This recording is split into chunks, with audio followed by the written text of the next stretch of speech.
Do you tend to hold on to things or do you let them go easily? What if they have sentimental value for you? What if they're a gift? In this video, we're going to talk about keeping things versus getting rid of things, the meaning that they have, why it's easier for some people and not others. And this was all inspired by another YouTuber. So stay tuned to find out who and who I'm collaborating with today.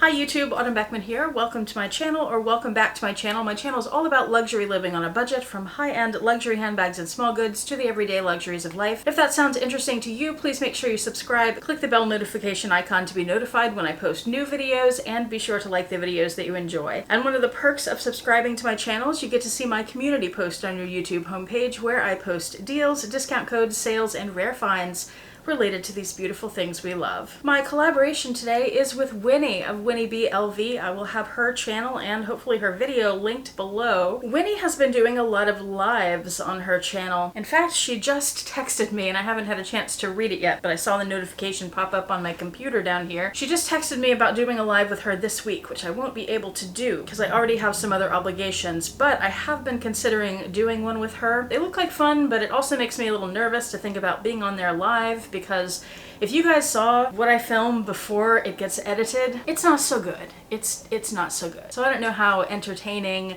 that would really be. I don't know who would really want to see that. But she is really good when she has guests about carrying the conversation, because she used to be in radio and she's used to that. Me, not so much. Anyway, she does lives a lot, and she recently did one with Meredith of Living Lux with Meredith.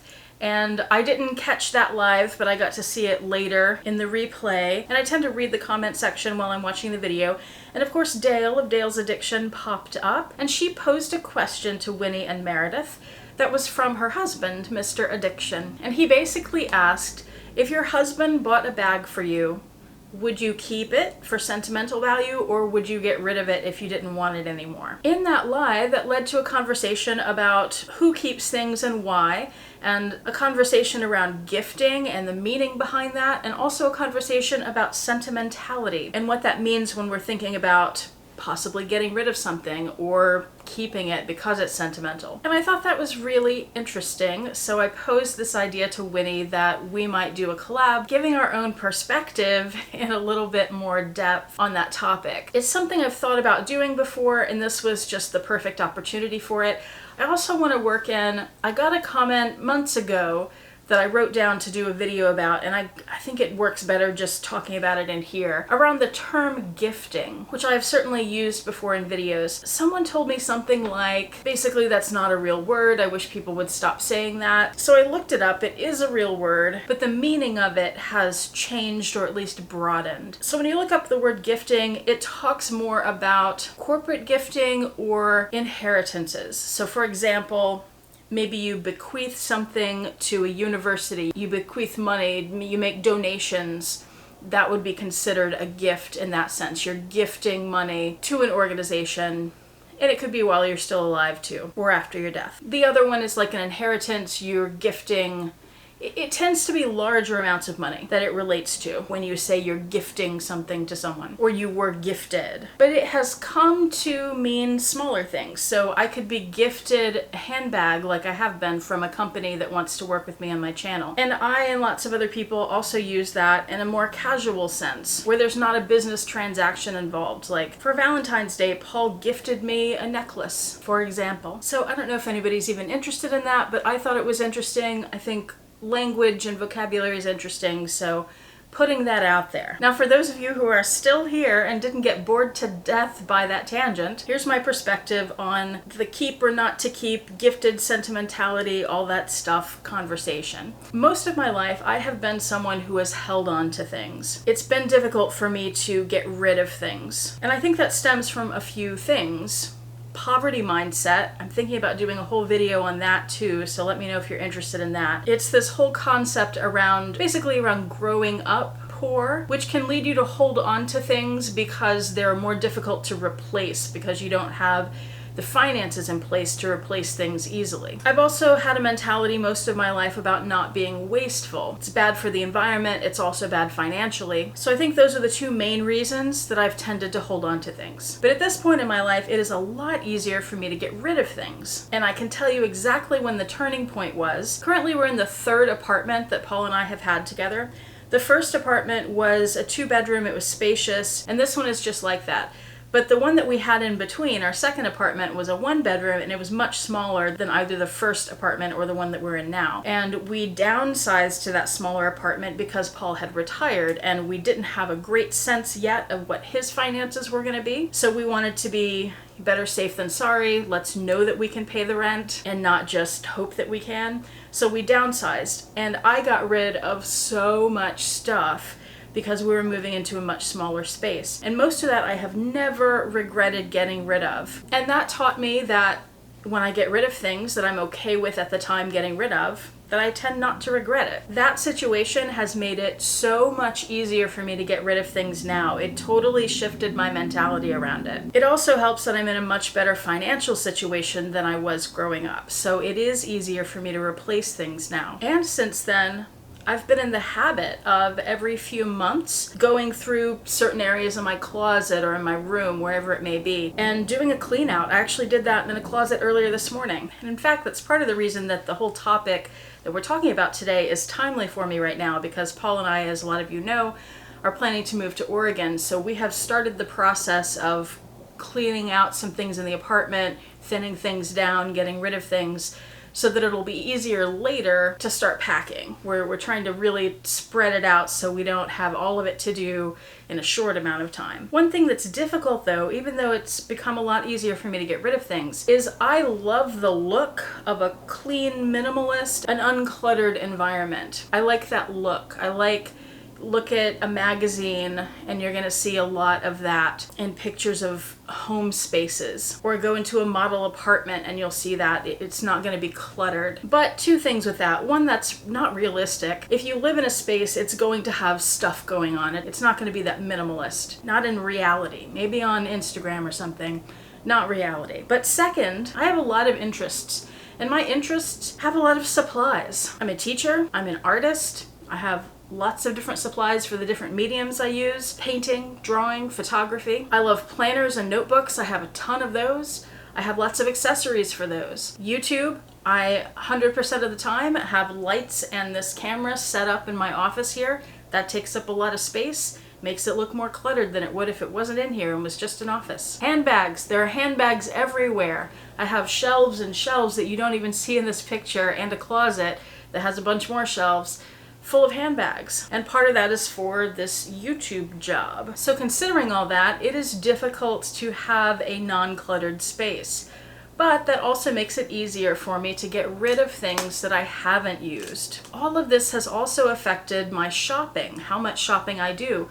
Before I started buying luxury bags, I used to go to TJ Maxx and Marshalls all the time because they have cool things and they're great prices. So I would go and come home with bags full of things pretty often. I don't do that anymore. And that's because I've learned I don't want the clutter. It's also a financial thing because once I started buying the handbags, my money tends to go there instead of on a bunch of little things. I tend to go, you know, on the rare occasions that I still go to TJ Maxx or Marshalls, I'm like, do I want this $6 thing and this $6 thing and this $12 thing and this $4 thing that are gonna add up to like $100?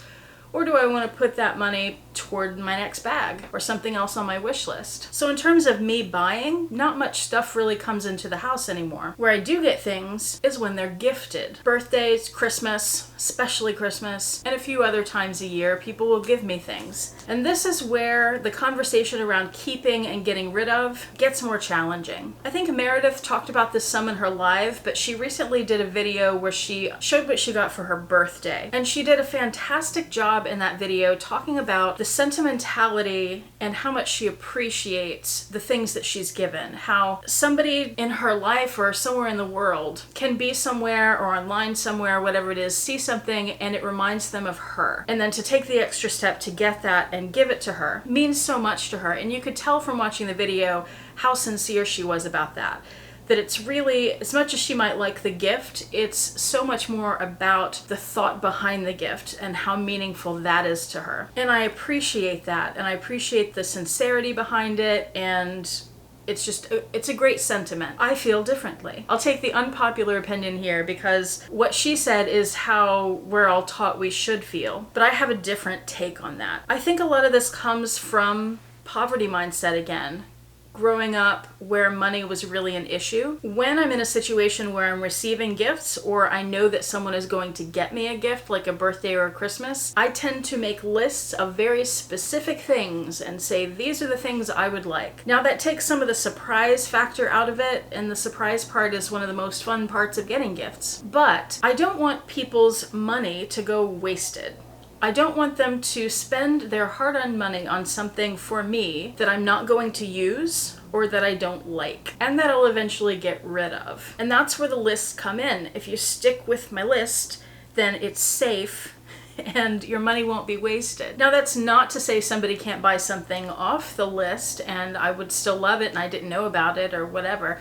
I've received plenty of gifts like that, but I've also received gifts that I don't like and don't end up keeping, or that I do like, but I find that I don't end up using it, so I end up getting rid of it. For me, the sentimentality and the meaning behind somebody getting me a gift is less important than moving something along, decluttering my space, if it's something that's not working for me. If you're someone who's very close to me, there are only a handful of people that I would do this with. If I get a gift that's not going to work for me, I will tell those people pretty quickly after getting the gift, this isn't going to work for me. Can we exchange it, or can we return it and do something else? And those people understand that about me. Like, sometimes we have conversations about it beforehand, like, I may say this to you, don't get offended. And that's the thing too, is that if I get a gift for somebody and they don't like it, I'm not offended by that. I think that's what we're worried about here, is hurting somebody else's feelings that you don't like their gift. I'm not offended. I want to know if somebody doesn't like what I got them so that I can exchange it or give them the receipt to exchange it and go get something that they want. To me, again, the gift giving isn't about the sentimentality of the item itself. It's about that we want each other to have something that we want, and doesn't just sit around collecting dust and making clutter. We want it to be useful and enjoyed. That's more important to me than getting it right the first time. And as far as having items that have sentimental value and whether or not to keep those, for me it really depends on the item. Like, this bag right here, the Turenne MM from Louis Vuitton. Paul bought that for me when we were in New York. I picked that bag out. I knew before we went up to New York that I wanted to get that. We had talked about it ahead of time, so it wasn't a surprise. And that's something I don't think I would ever get rid of, not only because I love the bag, but also because it has that story behind it and it is extra special. If I had just bought that for myself and someday I fall out of love with it, then sure, I'd move it on. But this bag, if I ever fell out of love with it, which I can't imagine doing, I feel like I would still hold on to that because it's really special and it has a really special story behind it. But there are other things that he's given me that I have moved on. I think you don't have to keep everything that somebody gives you too. I think people understand, because we're all in the same situation. Everybody does house clean outs at some point. And I think if you're not sure about it, like if you want to get rid of something, for example, I've had some things that I've put up in vlog sales that were given to me by some fellow YouTubers who would watch the vlog sales and see that I'm selling something that they gave me. So before I do that, I've checked with them first, and I'm like, hey, I really appreciate this, but I've never used it. Do you mind if I move it on so that I can use that money for something else? And they've never minded. And in fact, Yota, she often says up front anytime she gives a gift, especially a bigger gift that she gives, she's like, look, if you don't like it, we can exchange it, we can return it, whatever, no worries. And she tells you that before you've even seen it, which I really appreciate and have sometimes made a point of doing myself, because I want to make it clear to the person that you're not going to make me uncomfortable if you don't like the gift. Like, I want you to be happy. I don't want you to just pretend to like something that I gave you because I gave it to you. I want you to actually have something that you like and enjoy. And I would say too, there is a difference between some of those kinds of gifts, like store-bought gifts, and something like this. This right here, this is a painting that Yota did and sent to me a few years ago. This is something I would never get rid of because she created this. This is so much more special to me than any gift she's ever given me that she bought at a store, even if it was much more expensive than something like this. Or Devin Christopher, I'll link his channel below too, and I'll link Yota's. He just sent the girls and I, we have, you know, there's some YouTubers that we all talk. He just sent a few of us a gift. Well, I'll just show you because I have it right here. Mine is a notebook from this company that he recently discovered and really likes, and I had mentioned I like them too. So he sent that notebook, and he also sent this hand-drawn card. I think I can show you the inside without asking him. Has a bird that looks like Vincent, and I mean, he draws and stuff, and that's, I think, the second card like that I have from him. And things like that I keep. I have a whole one of these boxes over here. Is all cards that people have given me. And for a long time I was collecting cards and never getting rid of any of them. But a couple years ago I went through them and got rid of most of them because I can't just, that's another thing, is like as you go through life you collect more things, and I can't just have 20 shoeboxes full of cards, right? You have to, for the sake of space and clutter, you've got to narrow things down and just keep the most important stuff. So in this box, I have things like this that are really special.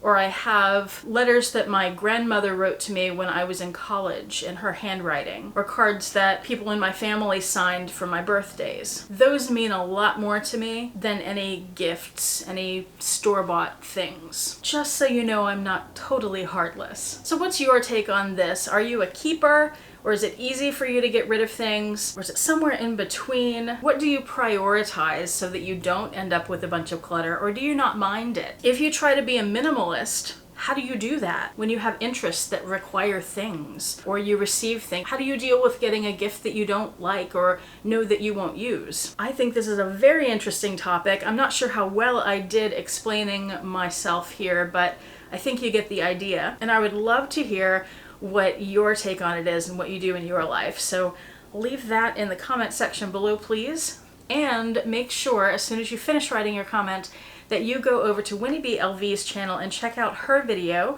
I will have it linked below. I don't know what she's talking about. I'll be curious to find out. Thank you so much for watching. I do appreciate it. Hope to see you back here next time, and I hope you have a fantastic day. Bye.